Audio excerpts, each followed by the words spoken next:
I want you to have it. I don't want to hold it. You don't want to? Oh, you don't want to hold it? That's a little too Tacky? I don't want to be married with just this sort of thing. Okay. I'm very proud of it, but I think it's a bit too showy. Did you go to an acting school? No. What do you do? No, I started acting through auditioning and trial by error, basically. How old were you then when you started? 10. Was that so? Mm-hmm. Television commercials, and then later you get cast in a film if you're lucky. Mm-hmm.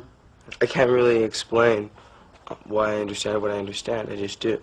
Mm. And to try to figure it out, I think, would kind of ruin it, you know. Mm. I want to leave it like a mine of gold, you know, without ever mining it, you know, and selling it. I don't want to sell it off.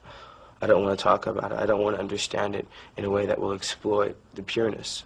So I just leave it. I don't understand it, but I believe it. You're a natural.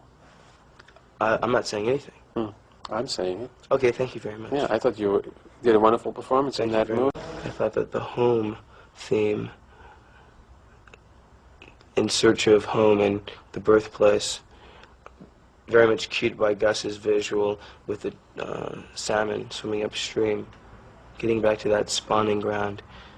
At one of the press conferences, I heard you make the connection with how America treats their homeless. I thought Absolutely. that was interesting.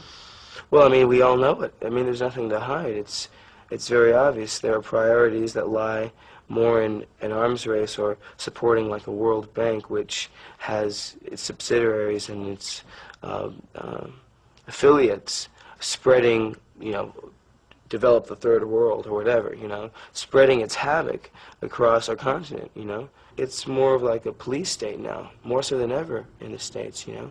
They're controlling things that get the culture in trouble, you know. It's like a pressure cooker and never turning the stove off. It cooks and cooks until it explodes. Idaho just reminds you of the street level that is ignored. And perhaps you have a lot of that in Europe, and you do in fact. But we have so much more, you know, in concentrated areas where there's no way of integrating and finding a way out. You know, you're just trapped to, you know, your perimeters.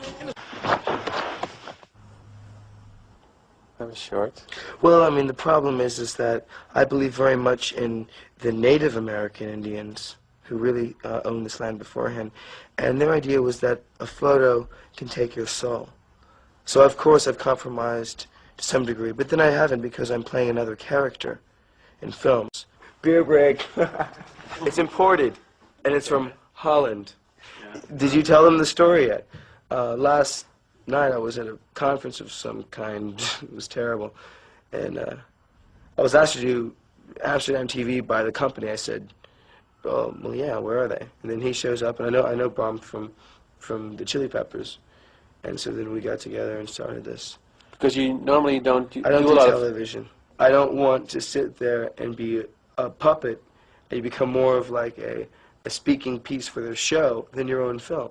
And so then you have shows all the time showing clips of the film, speaking about the film. You don't have, and then we talk to the actor, rubber penis, and you know, I sit down and like, yeah, and then like, yeah, I had a fun time doing this project. Yeah, it's just stupid, man. It's just a waste of time. Right. It bores me. And it scares the shit out of me, too, to be frank. To be in front of a camera? Oh, it's so frightening. Oh. That's why when I'm on set, I never look at the camera. Right. You don't look at the camera. That's funny. I'm very frightened right now.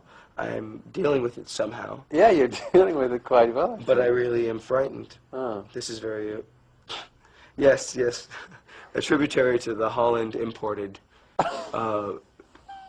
brewski. You have this very particular point of view on how you want to work, and then there's the business that you sometimes will have to deal with. The business always goes for what you do best. When critics start speaking up and they believe in something, then you have the power to get blowjobs, basically, from the corporate leaders. Mm. I mean, I found myself being blown by America's film corporations. It's nice. Yeah? Yeah, I come in their fucking lens. We'll call you back, bye. That's Gus Van Sant, the director of the film, on the phone.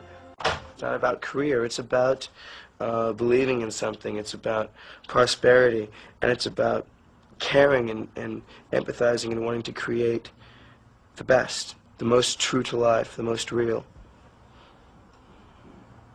Well, that's something that you wouldn't hear a lot of Hollywood people say. What you just That's said. why I don't hang out and talk to those Hollywood people, because they're there to hurt me. They're there to hurt my views.